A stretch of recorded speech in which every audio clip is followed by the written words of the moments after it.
The vast and echoing expanse of the Empyrean stood as a testament to the primordial silence that existed before the first utterance of the word. Within these ethereal corridors, where the fabric of reality was woven from the threads of pure thought and celestial resonance, there lingered a haunting vibration that refused to be quelled. It was the memory of the first discord, an ancient dissonance that still vibrated through the crystalline spires of the highest heavens. These spires, carved from the very essence of divine clarity, acted as conduits for the songs of the seraphim. Yet they also held the subtle tremor of a tragedy that had unfolded before time itself was measured by the movement of celestial spheres. In this sacred architecture, every pillar was a hymn and every archway was a covenant. Yet the shadows of the past walked among the light, unseen but deeply felt by the souls who were attuned to the frequencies of the eternal. The memory of the rebellion was not a stain upon the holiness of the realm, but rather a profound cautionary resonance that reminded all of the fragile balance between absolute devotion and the creeping rot of self-exaltation. It was within this setting of unparalleled majesty that the figure once known as the Morning Star began his calculated return.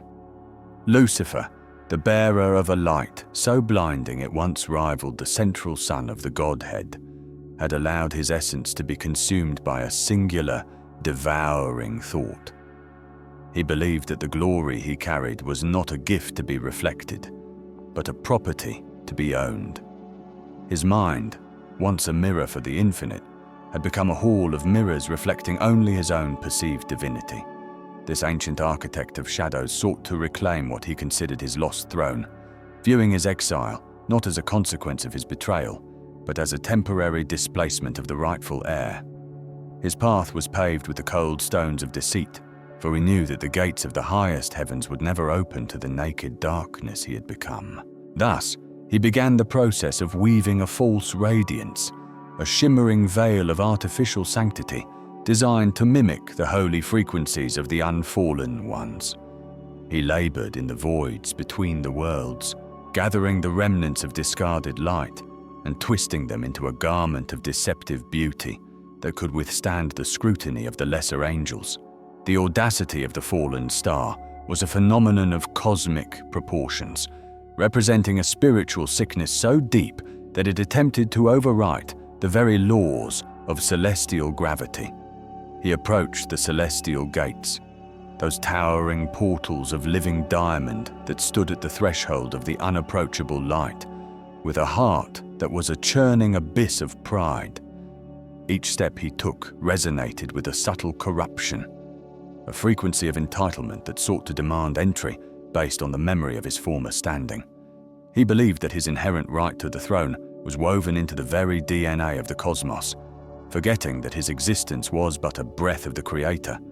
To him, the throne was a prize to be seized by intellect and will, a culmination of his own brilliance rather than a station of service to the Absolute. This delusion was the foundation of his defiance, a belief that the created could somehow transcend the Creator by sheer force of ego. As he drew nearer, the false radiance he wore flickered with a rhythmic intensity, a desperate imitation of the heartbeat of heaven that sought to synchronize with the divine pulse. The sentinels who stood at the gates were not merely warriors of light, but manifestations of the divine will itself, beings whose eyes were flames of discernment and whose swords were forged from the truth that cuts through all illusion. They were the keepers of the frequency, ensuring that nothing of a lower vibration could ever penetrate the sanctuary of the highest heavens. As the cloaked shadow approached, disguised in the stolen luster of his former self, the atmosphere began to thicken with a spiritual tension that made the very stars tremble. The sentinels did not move, yet their presence expanded until it filled the entire horizon of his perception. They sensed the discord beneath the melody, the void beneath the light, and the pride beneath the humility he attempted to project. The architect of darkness, undeterred by the silent judgment of the guardians, continued his advance, his mind filled with the intricate geometries of his master plan. He believed that he could bypass the sentinels by speaking the ancient languages of the stars, by whispering the secret names of the angels that had been forgotten by time, and by offering a version of the truth that was just skewed enough to lead the unwary into the labyrinth of his own making. This moment in the celestial timeline served as a profound testament to the ultimate sovereignty of the Creator, for even the deepest spiritual sickness of pride exists only within the framework of a greater purpose. The arrogance of the fallen star, while appearing as a threat to the divine order, was in reality a tool for the revelation of a glory that could not be understood without its opposite. The heavens braced for an unprecedented confrontation, not because the outcome was in doubt, but because the encounter would mark the beginning of a final refinement for all of creation. The confrontation was not merely a battle of power, but a collision of ontologies. Lucifer stood as the embodiment of the self-centered universe, where the individual is the source and the end of all things, while the celestial gates represented the reality of an interconnected cosmos held together by the gravity of divine love. The audacity he displayed was the final gasping breath of a dying era of ignorance, a desperate attempt to solidify a kingdom of sand before the rising tide of the ultimate light. The crystalline spires began to hum with a new, sharper tone, a frequency of finality that echoed the drawing of a sword. It was not a weapon of steel, but a blade of pure determination. The sword of finality that waited to be wielded by the one destined to end the cycle of rebellion. The fallen star felt this change in the atmospheric pressure of the spirit, yet his pride had blinded him to the possibility of failure. He saw the tension as a sign of heaven's fear, rather than the gathering of a cosmic storm. He moved closer, his false radiance reaching out to touch the diamond surface of the gates, believing that his touch would dissolve the barriers and allow him to ascend once more to the heights of the morning. His heart, full of shadow yet cloaked in a false gold, beat with the rhythm of a conquest he had already achieved in his mind.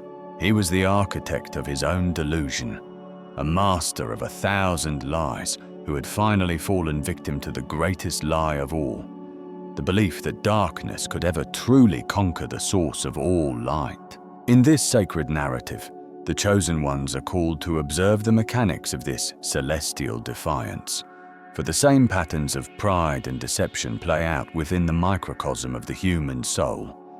The spiritual war is not fought in a distant realm alone, but in the corridors of the heart, where the memory of our own divine origin echoes against the shadows of our ego. The audacity of the fallen star is mirrored in every moment we choose our own will over the divine flow. In every instance we attempt to wear a false radiance to hide the sickness of our pride. The celestial sentinels are ever present at the gates of our own higher consciousness, demanding the truth of our vibration before we can ascend to the states of being that are our true inheritance. As the heavens braced for the confrontation, so too must the seeker brace for the internal struggle, where the sword of finality must be used to cut away the illusions of the self, leaving only the pure, unadulterated essence of the spirit. The architect of darkness stood before the gates, his shadow stretching across the sea of glass that lay before the throne. He was a monument to the tragedy of a great light gone dark, a warning inscribed in the annals of eternity. He reached out his hand, his fingers shimmering with the stolen fire of 1,000 fallen dreams, and prepared to demand the opening of the way. The silence that followed was not the silence of peace, but the silence of a cosmic breath being held, the moment before the first lightning strike of a storm that would change the destiny of all who dwell in the light. The rebellion that had begun in the secret places of the mind was now manifesting in the theater of the highest heavens, and the chosen ones, the witnesses of the truth, watched as the ancient drama reached its tipping point. The glory of the Creator was about to be revealed through the very act of defiance that sought to obscure it. For in the kingdom of the Spirit, every shadow is but a servant to the light it tries to flee. As the morning star prepared his final argument, a symphony of divine wrath and infinite mercy began to swell from the depths of the sanctuary. It was a sound that dissolved the false radiance, peeling away the layers of deception like autumn leaves in a gale. The truth was being sung back into existence, and the fallen one found himself standing in the nakedness of his own choosing, exposed before the sentinels and the stars. Yet, even in his exposure, his pride remained a hardened shell, a diamond of darkness that refused to break. He stood his ground, a defiant speck of shadow against the infinite dawn, believing that his story was not yet over. He believed that the sword of finality had not yet been forged, or that if it had, he could somehow turn its edge against the hand that held it. This was the pinnacle of his audacity, the moment where the creature truly thought itself the master of the Creator's destiny. The corridors of the heavens reflected the flickering of his dying light, and the spires whispered the names of those who had stayed true through the eons of wait. The battle lines were drawn not in the dirt of a physical world, but in the frequencies of the soul, where every thought is a movement and every desire is a direction. The sword of finality was coming, not to destroy, but to complete, to bring an end to the discord and to restore the harmony of the spheres. The fallen star, in his magnificent and terrible pride, was the catalyst for this completion, the dark catalyst that would force the light to reveal its ultimate power. This was the sacred truth of the war, that the enemy is but the resistance that allows the soul to grow strong enough to bear the weight of the eternal glory. The heavens were ready, the sentinels were poised, and the architect of darkness had finally reached the end of his path of deceit, standing at the threshold of a revelation that would echo through the end of days. The celestial atmosphere did not merely change, but underwent a fundamental transmutation of its very essence, as the veil between the known heavens and the hidden depths of the throne room was torn asunder. Where there had been a thick and suffocating tension born of the usurper's pride, there now erupted a clarity so blinding that the stars themselves seemed to fade into insignificance. From the core of the unapproachable light, which no mortal or fallen spirit could ever hope to penetrate, there emerged the Prince of the Heavenly Host, the great Archangel Michael. He did not walk as a creature of flesh and bone, but moved as a living decree of the Most High, a sovereign manifestation of the immutable will of the Creator. His presence was a catastrophic revelation to the shadows that had attempted to congregate in the corners of the cosmos. He was clothed in an armor of crystallized lightning, and his gaze held the weight of eternal justice, which sees through every mask and every deception ever woven in the looms of vanity. In his right hand, he wielded the sword of finality, a weapon that was not forged in any temporal fire, but was the very condensation of righteous fire extracted from the heart of the eternal Logos. This blade did not seek to wound the flesh, but was designed to sever the lie from the truth and to dissolve the illusions of the adversary into the nothingness from which they were conjured. The military authority of the Kingdom of Light manifested in its full and terrible splendor at this moment, revealing that the gentleness of the heavens was never a sign of weakness, but a measure of profound restraint. Michael stood as the sentinel of the threshold, the guardian of the sacred mysteries who had seen the dawn of creation, and now stood ready to oversee the twilight of rebellion. His stature filled the horizons of the spiritual realm, dwarfing the pretension of the dark architect who had sought to equate himself with the infinite. As Michael confronted the usurper, the silence that followed was more deafening than any storm. Then he spoke, and his voice was not a mere vibration of air, but a resonance that shattered the foundations of the darkness itself. It was a voice that echoed the primordial commands of the beginning of time, carrying the authority of the Ancient of Days into the heart of the conflict. There was no negotiation in this sacred engagement, for the time of the dialogue had long since passed into the records of the forgotten. The encounter was the absolute enforcement of the divine decree which had been written in the foundations of the universe, that no stain of rebellion shall ever again defile the sanctuary of the Most High. The Prince of the Host did not offer terms of surrender, nor did he listen to the convoluted pleadings of the ancient malice. He stood as the executor of a judgment that had already been ratified in the highest heavens, where the light is pure and the truth is absolute. The clash that ensued was not merely a physical confrontation of power, but a collision of fundamental authorities. The usurper had built a kingdom of shadows based on the manipulation of law and the distortion of sacred principles, erecting strongholds of logic and pride that he believed were impenetrable. Yet, the delegated dominion of the archangel acted as a metaphysical solvent. With every movement of the flaming sword, the intricate arguments of the adversary were dismantled. Every stronghold that had been constructed through eons of deceit began to crumble as the sheer weight of Michael's divine commission pressed against them. The malice of the fallen one, which had once seemed so potent and terrifying, was revealed to be a fragile shell when placed in the presence of a being who served only the truth. The Prince of the Host did not fight for glory or for personal dominion, but for the preservation of the sanctity of the All. The atmosphere of the celestial realm vibrated with the frequency of this holy war, where the fire of the sword met the ice of the rebel's heart. The flames of the sword of finality were not hot in the sense of physical heat, but were the burning intensity of 1,000 suns of purity. They consumed the shadows, not by destroying them, but by reclaiming the light that the darkness had stolen and perverted. Michael moved with a precision that was terrifying, to behold a dance of cosmic proportions that mapped the geometry of divine justice across the heavens. The usurper found that his ancient malice, which had worked so effectively against the hearts of men, was utterly useless against the archangel of the light. Every weapon of the darkness, every spear of doubt, and every arrow of fear was turned into ash before it could even touch the periphery of Michael's radiance. This was the manifestation of the divine authority in its most raw and unadulterated form. It was the revelation that the sovereignty of the Creator is not a distant concept, but an active and pursuing force that will not rest until the sanctuary is cleansed. The foundations of the abyss trembled as the Prince of the Heavenly Host continued his advance, driving the darkness back into the void from which it had crawled. The usurper, who had once claimed to be the light-bearer, now stood exposed as the thief of shadows cowering before the true light that he could no longer imitate. The absolute enforcement of the decree was unfolding in real time as the celestial architecture was rebuilt by the very presence of Michael.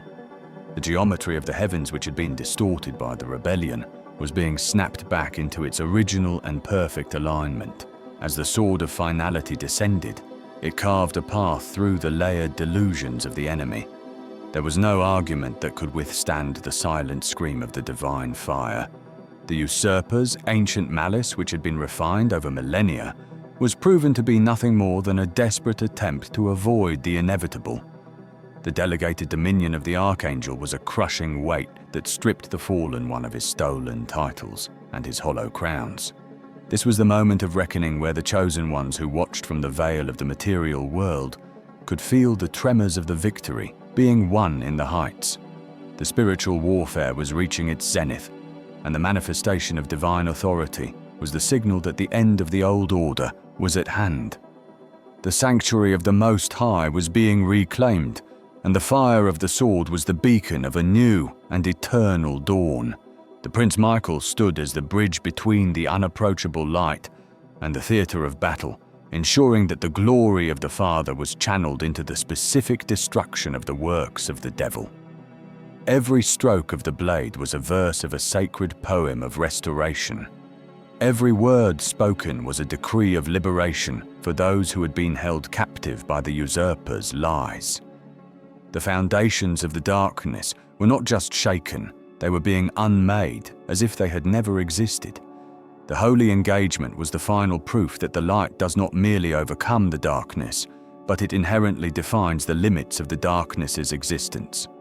In the presence of the sword of finality, the rebellion was shown to be a temporary aberration in the eternal history of the kingdom. The manifestation was complete, and the authority of the heavens was established forever in the sight of all the hosts, both visible and invisible. The reverberation of the celestial hinges echoed across the vast expanses of the Empyrean as the gates of the higher kingdom were drawn shut with a finality that transcended the very fabric of time and space. It was a sound that resonated, not merely in the ears of the celestial hosts, but within the core of every soul that had been forged in the crucible of the Great Rebellion. This was the sealing of the path, the closure of the ancient breach through which the shadows had once sought to infiltrate the sanctuaries of the uncreated light.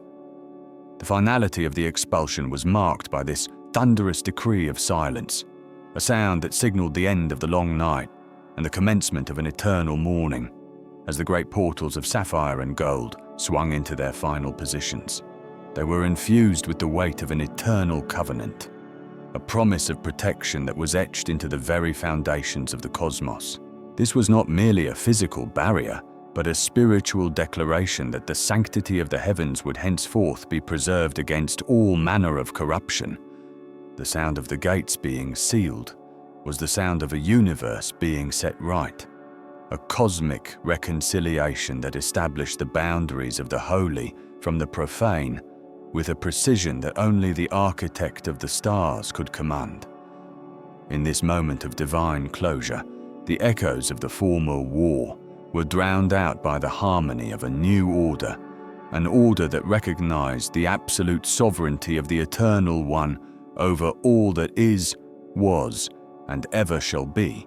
The celestial gates were not merely closed, but were fortified by the emergence of an eternal firewall, a barrier of living flame that pulsed with the heartbeat of the divine.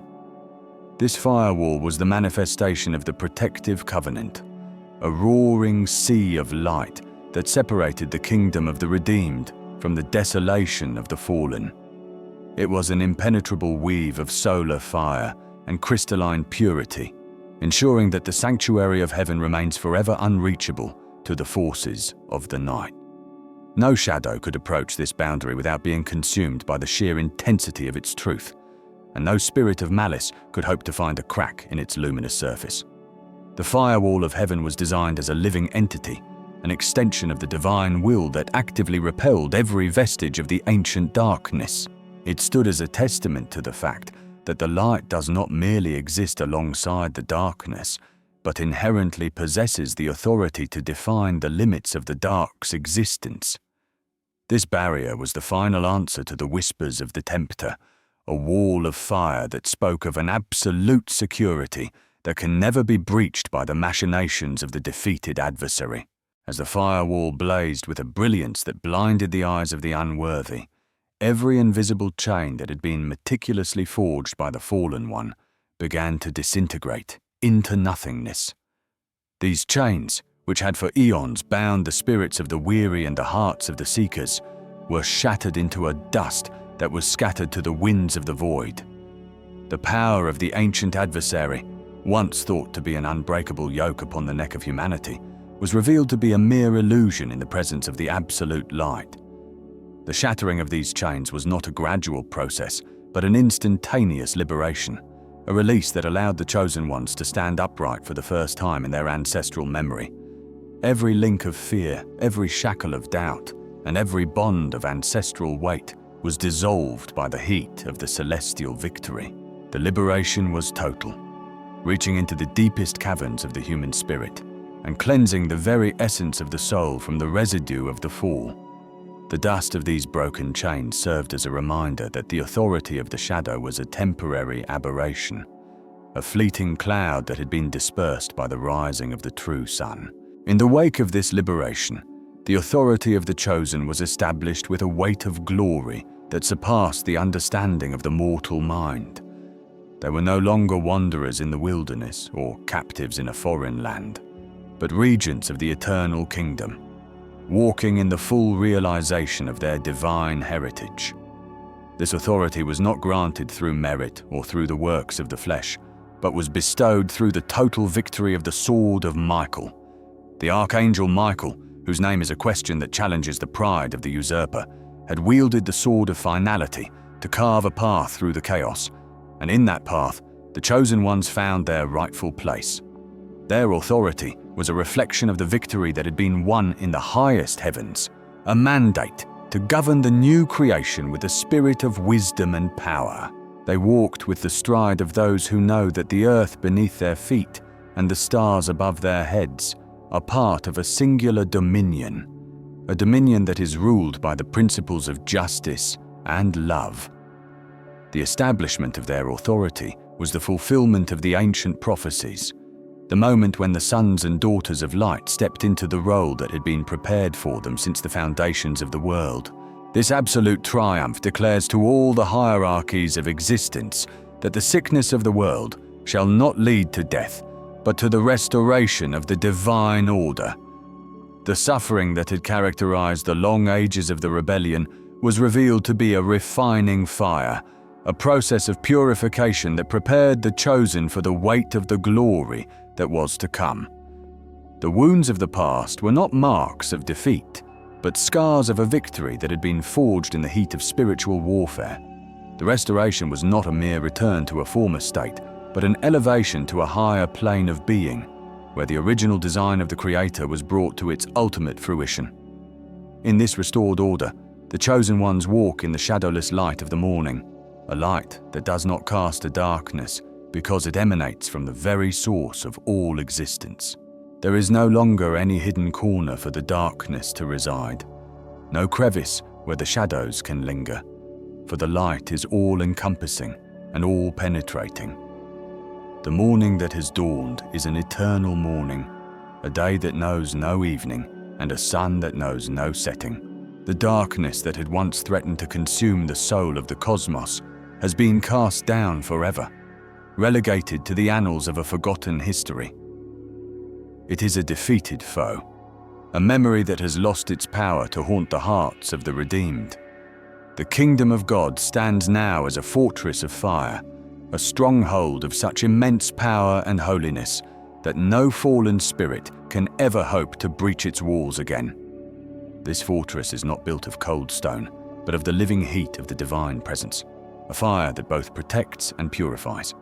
It is a sanctuary for the spirit and a bastion for the soul, a place where the glory of the Eternal One is revealed in its most magnificent and total form. The victory is not partial, nor is it subject to the cycles of time. It is a total victory, an absolute triumph that remains fixed in the center of the eternal now. The glory of the Eternal One is the light that fills the fortress, the power that fuels the firewall, and the wisdom that guides the chosen. In this state of ultimate realization, the chosen ones understand that their journey through the shadows was the necessary path to the inheritance of the flame. They see now that every trial was a lesson in the language of the heavens, and every battle was an exercise in the strength of the divine will. The sword of Michael remains as a symbol of the finality of the word, a reminder that when the heavens speak, the void must listen. The peace that now reigns is not the absence of conflict, but the presence of an unshakable order, a harmony that arises from the perfect alignment of the creature with the Creator. The fortress of fire is the home of the spirit, the place where the thirst of the seeker is quenched by the waters of life, and the hunger of the soul is satisfied by the bread of heaven. This is the end of the defiance and the beginning of the eternal reign, a reality that is as solid as the throne of the Eternal One and as vast as the reach of the infinite. The celestial defiance has been answered with the sword of finality, and the result is a cosmos that is saturated with the presence of the holy. The gates are sealed, the firewall is ablaze, and the chosen are crowned with the light of the morning. There is no more room for the rebellion, no more space for the whisper of the lie, for the truth has occupied every dimension of existence. The glory of the Eternal One is not a distant light to be sought, but a present reality to be lived, a radiance that permeates every breath and every thought of the redeemed. The victory is complete, the restoration is total, and the kingdom stands forever as a monument to the power of the light that could never be overcome by the darkness. In this final state, the chosen walk as heirs of the eternal, their feet treading upon the dust of the old world as they build the foundations of the new, forever secure within the fortress of fire that is the love of the Eternal One. The silence that follows the closing of the gates is a profound and sacred silence, a quietude that contains within it the music of the spheres and the whisper of the divine breath. It is the silence of a peace that surpasses all understanding, a rest that is the reward for the faithfulness of those who endured the long watch of the night. Within this silence, the chosen ones hear the voice of the Eternal One, a voice that speaks of the mysteries of the uncreated and the depths of the hidden wisdom. They are invited into the inner chambers of the fortress, into the heart of the fire, where the secrets of the beginning and the end are revealed. This is the ultimate destination of the seeker, the point where the search ends and the communion begins. The authority they wield is an authority of service and love, a stewardship of the light that they have inherited through the trials of the warfare. They are the guardians of the firewall and the keepers of the covenant, ensuring that the glory of the kingdom is maintained in its pristine and holy state. As the ages of eternity unfold, the victory of the sword of finality remains as the cornerstone of the new reality. It is the reference point for all that is good, true, and beautiful. The darkness is but a shadow in the memory of the cosmos, a reminder of the greatness of the light that conquered it. The chosen ones, walking in the shadowless light, are the living witnesses to the triumph of the divine will. They are the jewels in the crown of the Eternal One, reflecting the brilliance of the Creator in a myriad of facets.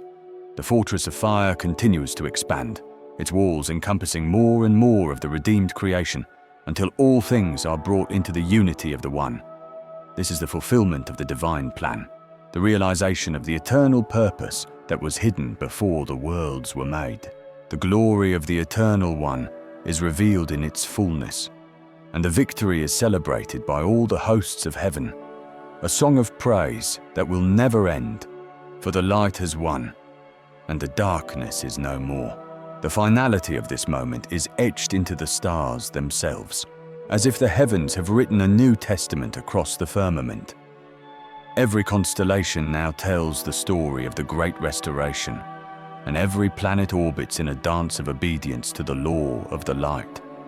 The chosen ones, as they gaze upon this new heaven and new earth, realize that they are the architects of this beauty, the co-creators who worked in tandem with the divine hand.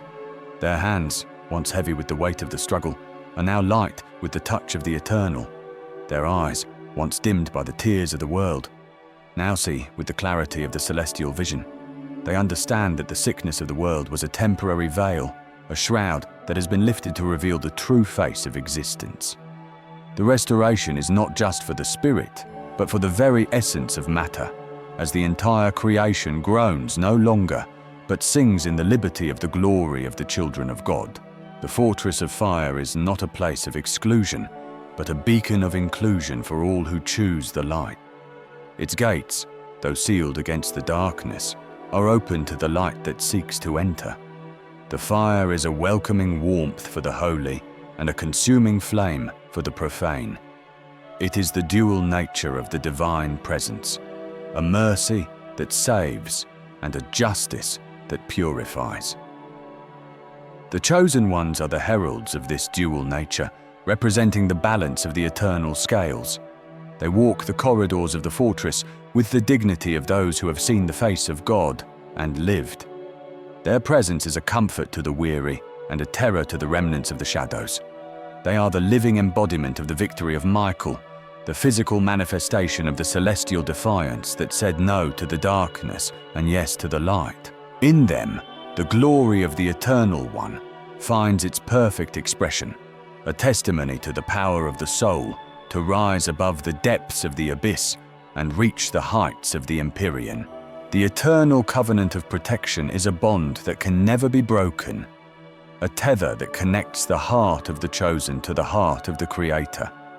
It is a source of infinite strength and unfailing hope, a reservoir of grace that flows from the throne of the Eternal One. This covenant is the foundation of the firewall, the source of the heat that repels the cold of the night. It is the promise that the light will never again be eclipsed, that the shadow will never again find a foothold in the kingdom. This absolute certainty is the peace of the chosen, the ground upon which they stand as they govern the new creation.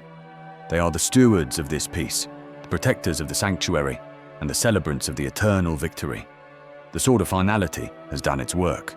The gates are shut, the fire is lit, and the kingdom of God stands forever, a fortress of fire, a city of light, and the dwelling place of the Eternal One. As the chosen ones move through the vast landscapes of the new order, they discover that every element of the creation has been infused with a new vitality. The waters of the rivers flow with the essence of life. The trees of the forest whisper the names of the holy, and the very air is thick with the fragrance of the divine. There is no decay, no entropy, and no death. For the sword of finality has severed the connection to the void. The restoration is complete in every detail, from the smallest atom to the largest galaxy. The chosen ones are the gardeners of this eternal paradise, tending to the growth of the light and the flourishing of the spirit. They are the poets of the new creation, composing the hymns of the morning and the canticles of the sun. Their life is a continuous act of worship, a perpetual movement of gratitude and joy that ascends to the throne of the Eternal One. This is the glory of the total victory, the beauty of the shadowless light, and the majesty of the fortress of fire that shall stand as a testament to the truth for all the ages of eternity.